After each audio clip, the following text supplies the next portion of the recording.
We had a client that we worked with, and she was really struggling with profitability. She kept raising tuition. She actually did 3 tuition increases within a 15-month cycle, and she still could not catch up. So I helped her work with our 6 money leaks in schools, and she only used 3 of the 6 money leaks and cut her expenses by 50%. 50. She did not fire anyone. She did not slash any of her programs, and she did not work more hours. Again, the 6 money leaks are not hacks or spreadsheets. These are patterns. They are small decisions that feel so normal that your school does, but they quietly drain your school's profit. So if you've ever wondered why you're working so hard, but still not seeing the return, this is your first step to clarity. Click the link in the show notes and find out what it's actually costing you.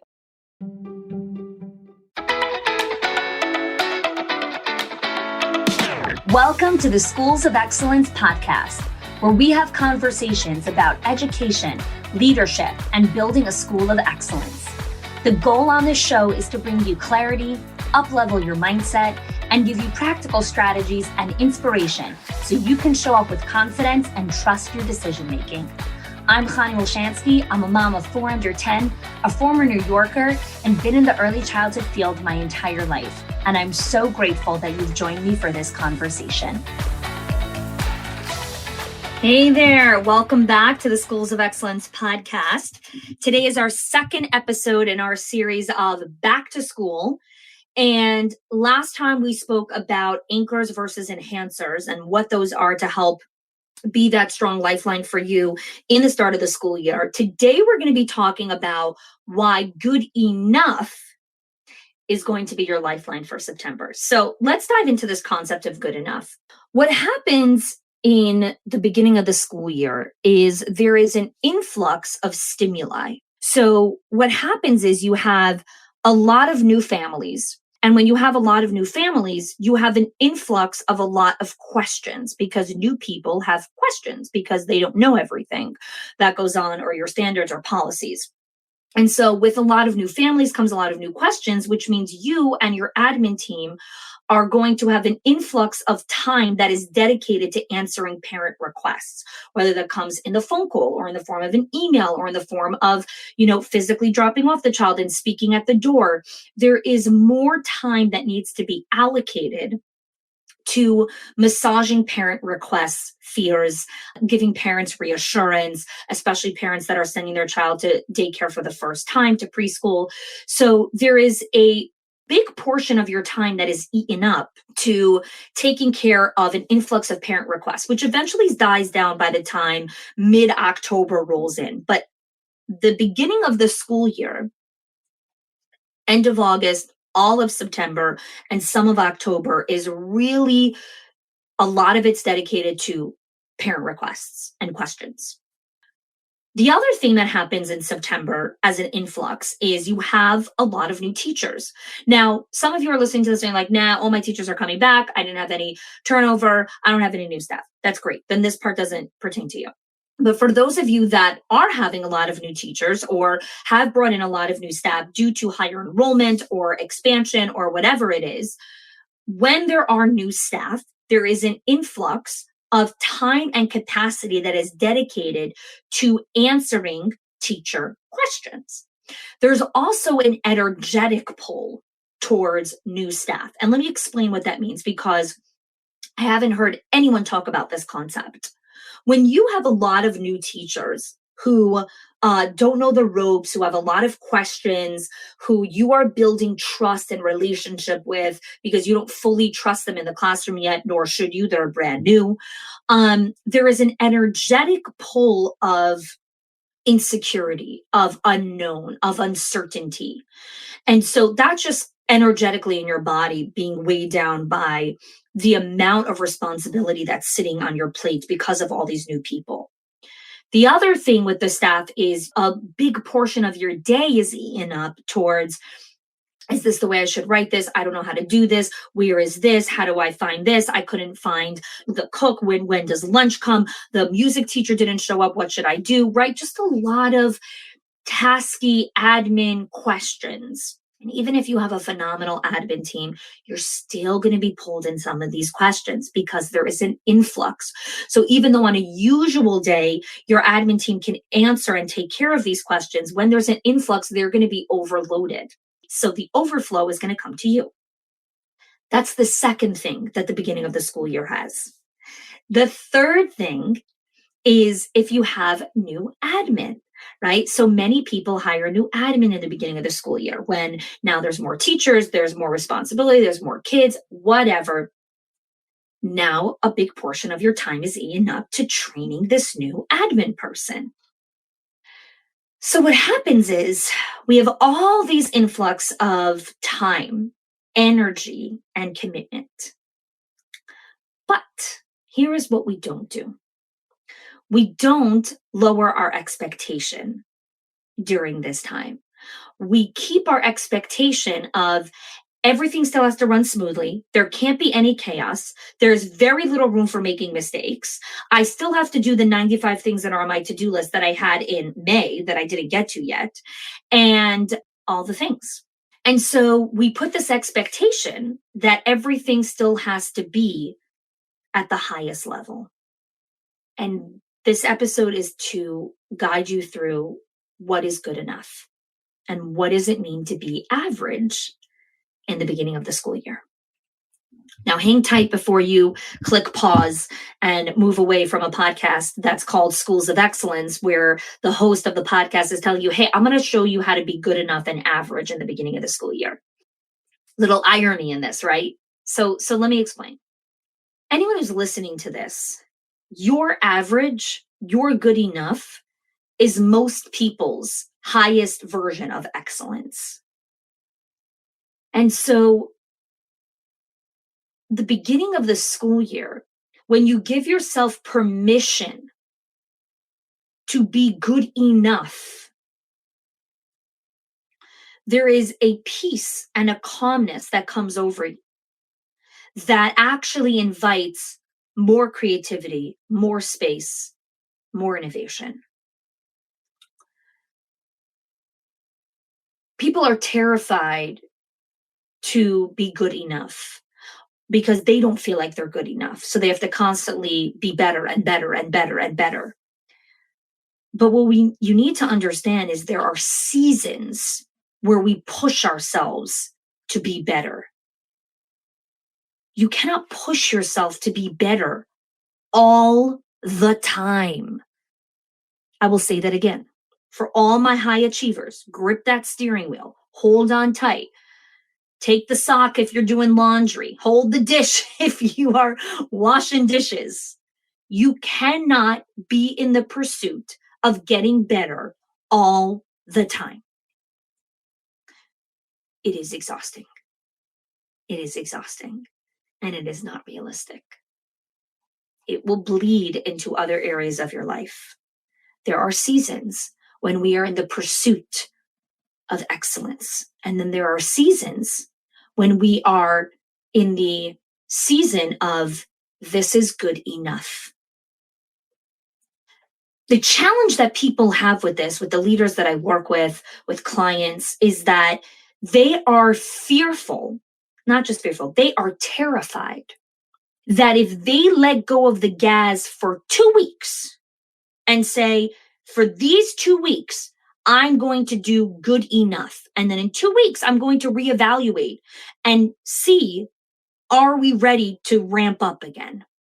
They're terrified that if they let go of the gas for 2 weeks, they're going to let go of the gas forever. And forever and ever and ever, now they're going to be lazy.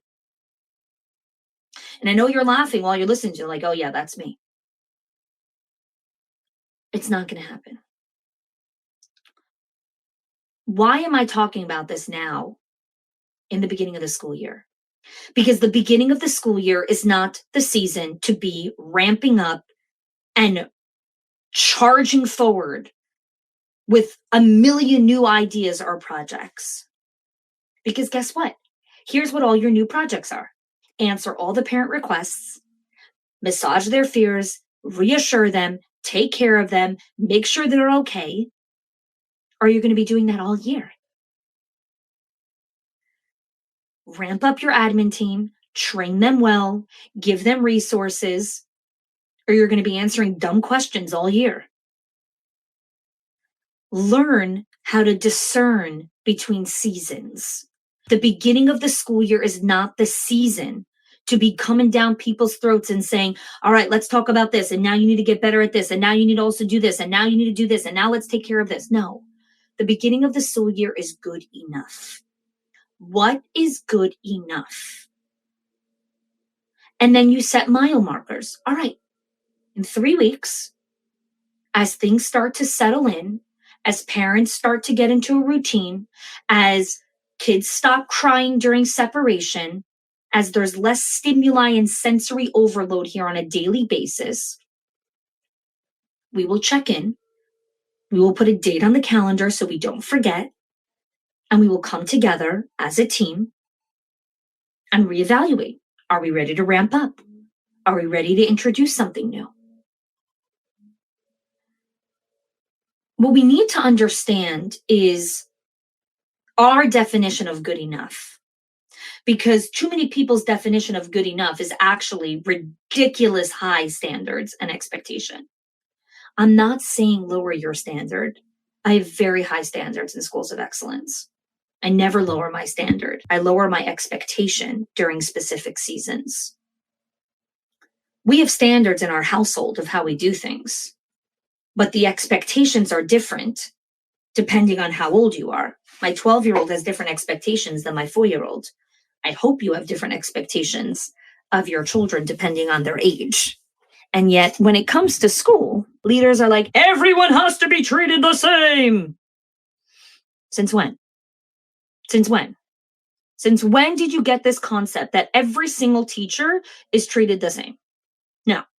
Your veteran teachers who have been there for a decade and know the ropes and all the moving pieces can be set to a standard that, yes, in the beginning of the school year, you guys can do this because you've done this again and again and again.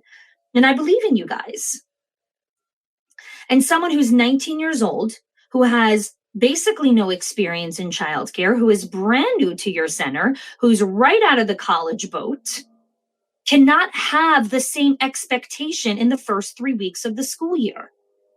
You need to lower your expectation, not your standard.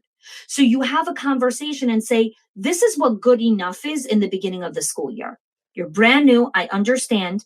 This is what good enough is for the first 2 weeks. And then in 2 weeks, we're going to reassess. I'm going to see how your skill set is. I'm going to see how you're getting acquainted. And then we're going to introduce this new thing.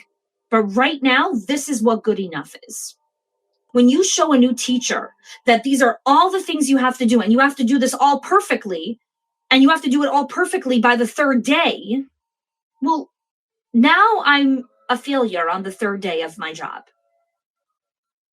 What is good enough for your staff? Good enough for your admin team? Good enough for you as a leader? And then reassess a few weeks into the school year if the team is ready for the next level. Don't lower your standard. The standard is high. Lower the expectation of what is good enough when there is such an influx of what's happening. Think about it in the concept of training, okay? When athletes are training or when anyone's training for anything, right? Mendel learned how to play piano. If anyone learns how to play piano or any instrument or sports or whatever it is, right? She didn't teach Mendel how to play a symphony on the 2nd lesson. First, Mendel had to learn the chords. First, he had to learn all of the, read the notes. And then a few months in, she's like, okay, now let me give you this more difficult piece to play. And then a year in, she's like, okay, now I'm going to give you this difficult piece to play. When you are in the beginning of the school year, what are the foundational things that is good enough for your staff to do in the classroom? Good enough that keeps licensing happy, that keeps the doors open, that keeps everything at bay. And then what do you need to do from a school leader standpoint to provide protection from parents for your new staff?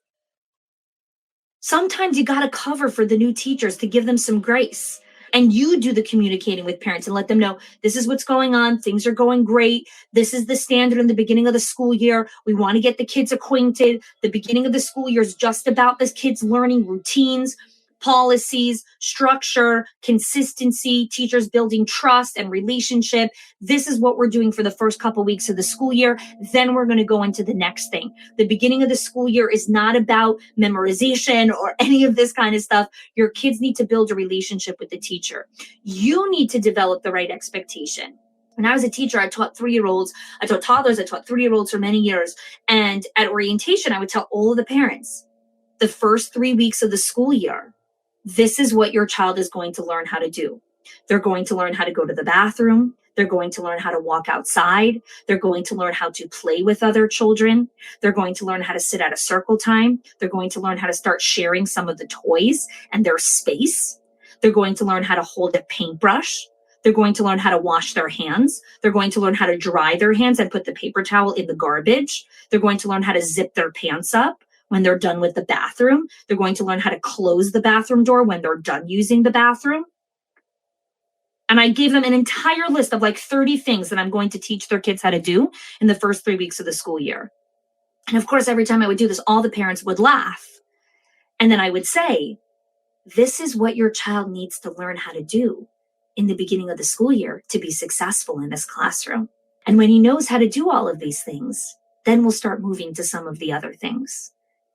But these are the foundations. I never had a parent push back and say, what about the ABCs? What about this? And what about this? And when are you teaching them algebra? Never. Because when you know how to articulate and communicate, this is what's developmentally appropriate. This is what we're doing with your child. This is what I'm teaching them. This is what good enough is in the beginning of the school year. Now you've become the expert. And the parents looking, you're like, oh, okay, she knows what she's talking about. All right, these are all the things my kids are going to do. Great. My kid's going to learn how to zip up his pants. Fantastic. He still doesn't know how to do that at home. I'm excited. Miss Honey's going to teach my kid how to zip up his pants and close the bathroom door when he's done. And maybe she'll also teach him how to turn off the lights. So I don't have to do that. That's like the dad's thing all the time. I would always tell them, I'm going to teach them how to close the bathroom door when they're done. And every time I would always have a dad, you going to teach them how to turn off the lights when they're done peeing also? We put such ridiculous expectations on ourselves. And it's like, why? Nobody asked you to do that. And even if they did, you're the leader. Set the standard. So here's your exercise. What is good enough for you? What is good enough in the classroom? What is good enough in the admin in the office? And then put a date right now, put a date 3 weeks into the start of the school year where you're going to reassess good enough and going to start on the pathway to excellence. I want to wish you a lot of success as we enter this new school year. And more than anything, I want to invite you to step into your own inner power and wisdom. I want to invite you to believe that the answers live inside of you.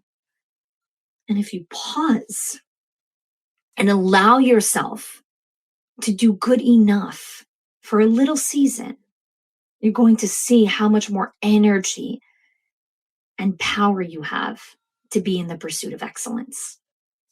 Thanks so much for listening. If you are loving the Schools of Excellence podcast and have gotten any value out of it for your school, I would love if you can do 2 things for me. 1, subscribe to the show so you never miss an episode. And 2, can you please leave us a review? Reviews help other school leaders know that this is the place to learn how to build a school of excellence. And I would be so grateful if you can do that for us. Your help and support makes this show to be able to be listened by the thousands of other school leaders all around the world. Thanks so much for listening, for giving us your time and attention each and every week, and I appreciate that you have joined us.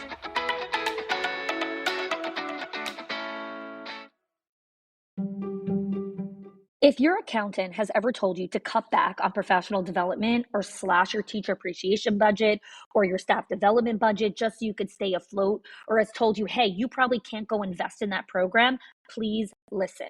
The problem is not that you're spending too much money on your people or yourself or your investment or your support system. It's that your school has invisible money leaks that are draining your profit, leaks that no spreadsheet will ever catch or accountant. So I created the 6 money leaks of schools that show you the 6 core areas that schools lose money every single month without realizing it. If you close even one of them, your profits will start to soar without sacrificing your team. Go get it now and stop blaming the things that are actually building your school.